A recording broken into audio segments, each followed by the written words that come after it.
Dámy a páni, prístupte všetci bližšie, neviditeľné obleky, za skvelé ceny. Dobrý deň. Môžem sa pozrieť, čo to tu máte? Samozrejme, ponúkame špičkové neviditeľné obleky, testované aj Kapitánom Amerika, neuveriteľná kvalita, možno správne aj na 60-ke. A máte aj S-ko, prosím vás? Samozrejme, máme širokú škálu farieb a veľkosti. Teraz neuveriteľná akcia, dámy a páni, len do konca mesiaca maj. Pri kúpe 2 neviditeľných oblekov od nás dostanete aj 30 dekov právej a nefalšovanej americkej slobody a demokracie. A kebyže to chcem zobrať pre celú rodinu, tak máte akcie aj pre rodiny? Samozrejme, naša firma ponúka akcia obleky pre celá rodina. Keď využijete akciu obleky pre celá rodina, mladá pani, tak od nás k tomu gratis, podotýkam gratis, dostávate možnosť sledovania a odpočúvania vladov podľa vášho výberu zadarmo.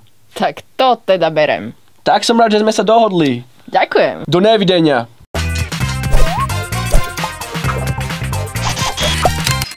Americká armáda chce neviditeľné plášte alebo odevy pre vojakov. V najbližších 18 mesiacoch bude testovať najlepších kandidátov na splnenie tejto zákazky. Už v roku 2006 teoretický fyzik John Pendry ukázal reálnosť ukrytia objektu ohybom svetla použitím metamateriálov, ale v laboratórnych podmienkach. Teraz americká armáda vyzýva organizácie, aby predkladali návrhy na oblek, nazvaný chameleón, ktorý by sa vedel vizuálne meniť v závislosti od pozadia, respektíve od prostredia. Radi by sme týmto vyzvali slovenských podnikateľov, ktorí sú už zvyknutí investovať do vecí, ktorých výsledok je neviditeľný. Na tento projekt vyzerajú byť najlepším riešením práve spomenuté metamateriály. Predchádzajúce skúšky s technológiou LED boli brzdené spotrebou energie a výpočtovými požiadavkami. Preto by sme vás chceli upozorniť, aby ste si dávali pozor, čo o Spojených štátoch poviete, pretože neviditeľní Američania môžu byť všade okolo nás a keď si myslíte, že počujete zvuky alebo hlasy, nemusí byť problém vo vašej hlave. Takže s návštevou psychiatra sa vôbec nemusíte ponáhľať. Ženská žiarlivosť nepozná hraníc. Shayna Sims bola zatknutá za nelegálnu pitvu potom, keď počas pohrebu bývalky svojho priateľa sa jej rozhodla pomstiť. Odrezala jej dytky, palce a aby toho nebolo málo, ostrihala jej aj vlasy. Polícia Shaynu neskôr zatkla v byte zosnulej, v ruke držala nožničky, na ktorých boli stále prilepené odstrihnuté vlásky. Do bytu ju pustil brat zosnulej potom, čo mu povedala, že chce vybrať šperky do truhly. Trest ju neminie a v chladku si odsedí pekných pár rokov. Letí z permy a letí, nikdy z nej nebudú deti. Nepozná otca ani matku, lebo neskončila v p***, ale v zadku.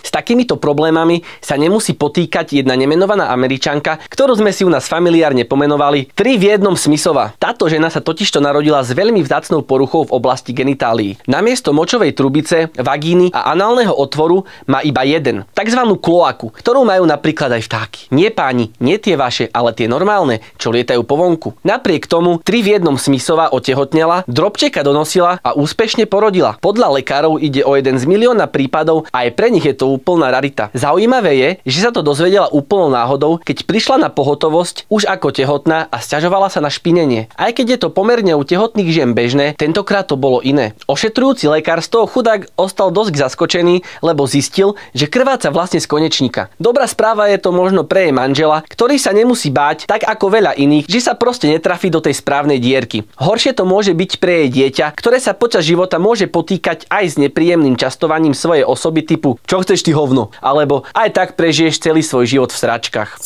Presnou trefou sa môže pochváliť odborníčka na dochucovanie mlieka fajnšmekerka Sarah Schrock zo štátu Maryland. Určite ste všetci nedočkaví, akú tajnú ingredienciu Sarah použila na to, aby prekvapila svoju spolubývajúcu. Si zvedavý, Timo? No jasné. 3-krát hádaj. 9. Nie, skús ešte raz, Timo. Zidaň?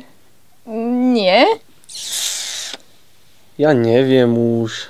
Tak ja ti to poviem, ty debil. Kto hádal, že je to kožička z petičiek, mal samozrejme pravdu. Sarah, a.k.a. zberateľka kožičky, je obvinená zo zločinu kontaminácie a útoku 2. stupňa za to, že svojej spolubývajúcej nasýpala do mlieka kožu, ktorú si vyšúchala z pety. Tá sa po výdatnom dúšku mlieka začala náhle dusiť a vykašlievať malé neznáme čiastočky pripomínajúce kožu. Sarah na svoj trest stále čaká, čas zatiaľ zabíja zbieraním ďalšej kožičky. Určite to každý z vás aspoň raz v živote vyskúšal, ak to nie, ten klame. Oblízať si lakeť alebo dotknúť sa jazykom svojho nosa bol sen každého malého dieťaťa. Takmer nikomu z nás sa to však nikdy nepodarilo. Všetci môžeme len slepo závidieť 18-ročnej Adriane Lewis, ktorá samu seba nazýva dlhojazyčná Lewis. Jej jazyk totižto dorastol do neskutočnej dĺžky vyše 10 cm.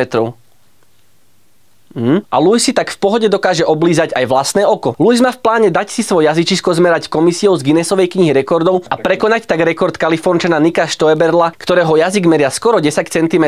Myslíme si, že Lewis nebude mať problémy s hľadaním práce po skončení školy. Ozvala sa jej už Slovenská pošta, kde by lepila známky, alebo by ju mohli použiť na miestach s veľkým výskytom hmyzu, ktorý by chytala. My jej držíme palce, aby jej zápis do knihy rekordov vyšiel. Napríklad ja som už Lewis predbehol, keďže som mal v Guinnessovej knihe rekordov svoj penis. Potom mi však na to v Pantarej prišli a vyhodili ma. Ďakujeme, že nás sledujete. Nezabudnite lajkovať, šerovať, komentovať. A ak chcete, tak nám môžete prispieť na naše PayPal konto alebo nám oblízať lakeť. Čaute. Čaute.